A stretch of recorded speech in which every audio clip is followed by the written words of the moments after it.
கும்மீருட்டின் குடல் கிழித்து குன்றில் ஏழும் பெண்ணோடியே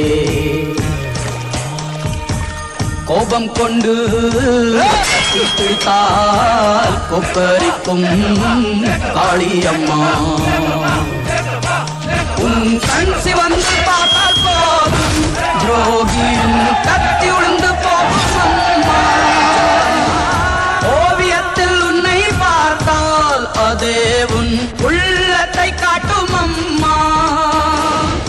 அனைவரையும் ஆதரிக்கும் தாயாகிய அன்னபூர்ணி நீ அம்மா அன்புக்கும் பண்புக்கும் தான் நீயோர் அருள்வடிவாகும் அம்மா உந்தன் மொழிதானே மேலோரோதும் வேதம் உந்தன் செயல்தானே எதிலும் இங்கே தர்மம் பொறுத்திருந்தால் பூமி மாதா நீயே பொங்கி நின்றால் தர்மம் காக்கும் தாயே நல்ல ஞாபகம் இருக்கட்டும் இது ஏன்